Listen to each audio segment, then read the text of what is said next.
All right, so as you can see, Constantine was a real demon, basically. You know, they're the ones that are responsible for this Trinity thing, this pagan Trinity doctrine. You know, him and all them so-called church fathers back then that had the authority, you know, that they had back then. So now what I want to do is we're going to go through some scriptures, and we're going to show you in the scriptures that Israel was worshiping them same gods back then. All right? And that these nations, that their gods basically are nothing. So what we're going to do is we're going to go to Psalms 96, verses 4 and 5. Psalms chapter 96, verses 4 and 5, to show you that that whole thing, that these nations, their gods are nothing but idols. So go ahead, Elder Menadazar. Okay, come. Psalms chapter 96, verse 4. For the Lord is great and greatly to be praised. He is to be feared above all gods. Right, so the Most High is the one to be feared. Why? Above all gods. Why? Go ahead.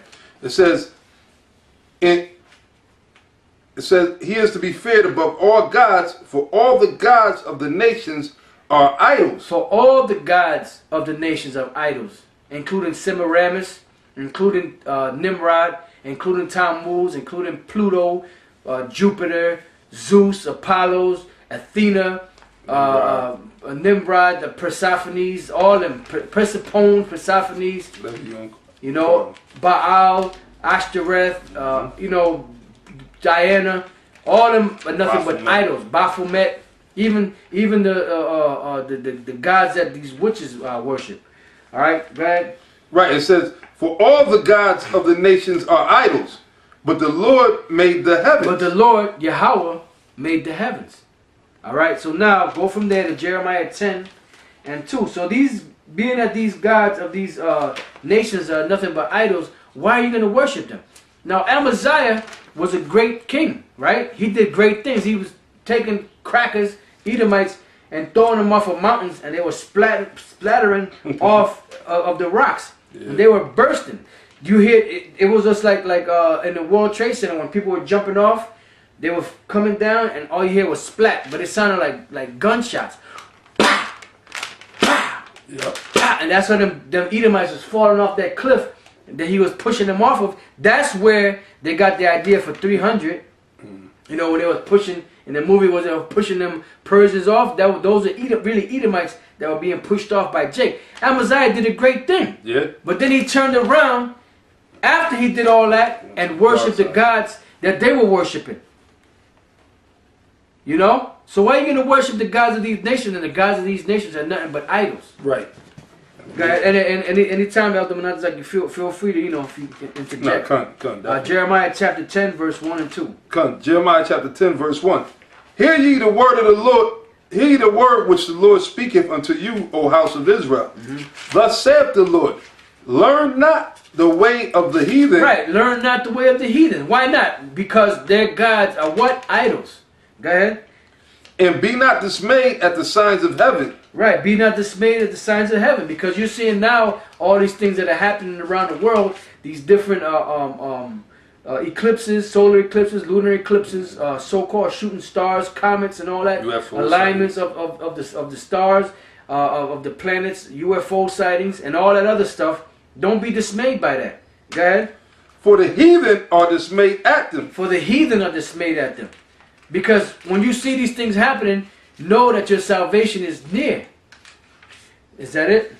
No, no. Okay. It says, for the customs of the people are vain. For the customs of the people are vain. So now go from there to Judges chapter 2, verses 1 to 3, and we're going to jump down from there. Just read the verse. Yeah, bring it out, brother, bring it out. It says, but the Lord is the true God, the true power. The Lord is the true God of the true power. Yahweh. The word Lord is in all capital. That's Yahweh. The Lord, Yahweh, is the true power. Yahweh B'Shem Yahweh Shai. Go ahead. He is the living power and an everlasting king. He is a living power and an everlasting king. Go ahead.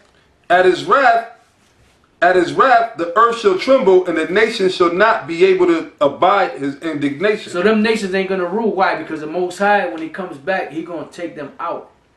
You know? Because it's time for them to go down, and it's time for us, the Israelites, to come up. All right, now. We just read the next one. Yeah, go ahead, brother. Get down. It says, Thus shall ye say unto them, the gods that have not made the heavens and the earth, even they. Because show me the record where Dagon made the heaven and the earth in the scriptures. Don't give me no bullshit tablet that the Canaanites wrote. You know that their God made. Give me the scripture where Dagon helped the Most High in the beginning create the heavens and the earth. Right. Go ahead. It says, even they shall perish from the earth and from under these heavens. That's right. Because they're gonna. The scriptures say that the Lord is gonna visit these idols when He comes back.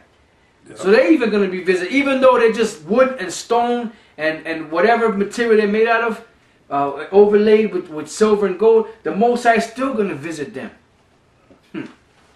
So go to Judges chapter 2, verses 1 to 3, and then we're going to jump down to the 11th verse. Because I want to show you that so-called Trinity, Jake was worshiping it back then.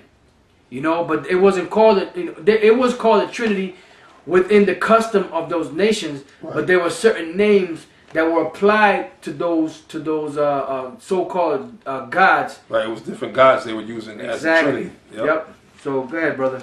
Right, come. Judges chapter 2, verse 1. And an angel of the Lord came up from Gilgal to Bochum and said, I made you to go up out of Egypt, and I brought you into the land which I swear unto your fathers. That's right. And I said, I will never break my covenant with you. And you shall make no league with the inhabitants of this land. That's right. You shall make no leagues with them. Not one. Nothing. Go ahead. You shall throw down their altars. But you have not obeyed my voice. Why have you done this? Wherefore I also said, I will not drive them out from before you, but they shall be as thorns in your sides. That's why the nation, even to this day, the nations are messing with us to this day. Why? Because they become thorns to our side because we didn't push them out. Period. You know? Was that the third verse? Well, let me finish it. It says... After that, jump down to the 11th verse. Come. It says, wherefore I also said, I will not drive them out from before you, but they shall be as thorns in your sides, and their gods shall be a snare unto you. That's why Israel went through all the tribulation that they did from back then until now, because they worship all the gods of those nations. Right. And what was the main thing that they were worshiping? The Trinity. All right? That triune God. Because as the scriptures say, which you brothers should know, the scriptures say there's no new thing under the sun. That's right. So basically the same wickedness you see Jake doing today in these churches and everything, these so-called Pentecostal, Baptist, Catholic, whichever denomination they call themselves, where they worshiping these things such as the Holy Trinity, it just has a new face on it. That's it. From what they were doing back then. That's why the elders, when they used to go do the videos with the icons, which some guys got offended with those icon images, basically they were going off. Yeah, it was cool. They showed that Jake was ruling in Europe and Constantine and all. Right. But them niggas was wicked as hell, man. Right. And they were doing, and this is what we're reading about. They were doing, like we went to the other series, right? They was incorporating all those Babylonian pagan holiday or demon days into the Bible. So that's why when you see those so-called pictures of Jesus Christ during the Dark Ages, basically, really, more so is dealing with Tammuz and Semiramis. Because I'm sorry, but not to cut you off, but you also when you look at some of those icons, you have like a triune, right, or three, because they were pushing that Trinity hard. Even though some of them images were dark, they was pushing that wicked, because the Babylonians were dark. They were, Nimrod, Tammuz, and Semiramis was dark. So that's what they were pushing. You know, so when they brought it up, the Black Madonna, that's Semiramis. She was a black woman, but she was a damn Hamite. You know, they were pushing that heavy, man. All right? And that's what was going on. So now jump to the 11th verse. Verse 11. This is going to go into it, baby. Go ahead. It says, and the children of Israel did evil in the sight of the Lord. And the children of Israel did evil in the sight of the Lord. Go ahead. And served Balaam. And served Balaam, which is who? That's another name for Nimrod. Go ahead. And they forsook the Lord, power of their fathers, which brought them out of the land of Egypt. Now this is after they saw them great miracles. Go ahead. and followed other And gods. followed other gods, plural. Go ahead. Of the gods of the people that were round about them, Go ahead. and bowed themselves unto them, and provoked the Lord to anger. Go ahead. And they forsook the Lord and served Baal and Ashtaroth. Baal and Ashtaroth is who? Nimrod and Semiramis, which was part of the Trinity. All right, now go from there to Judges 10 and 6. All right. Judges chapter 10 and verse 6. Come. Judges chapter 10 verse 6. And the children of Israel did evil again in the sight of the Lord, and served Baalim and Ashtaroth, and the gods of Syria, and the gods of the Zidon, and the gods of Moab, and the gods of the children of Ammon, and the gods of the Philistines, and forsook the Lord and served not him. That's where the Most High was getting mad at Israel. Not because they popped the women of the other nations, but because they were keeping the statutes, the laws, statutes, and commandments of those nations, worshiping their gods. That's where the Most High was so angry and pissed off. Yeah. All right. Now, Baal is another name for Nimrod. And if the brother can, no, you got a scripture you're getting, but go to the book of Numbers 25, verse 1 to 3. And we're going to get that, just to show you. I mean, the scriptures we already read already went into Baal, Balaam, and Ashtoreth. But I want to isolate each one of these, the so-called Trinity that they were worshiping back then, which constantly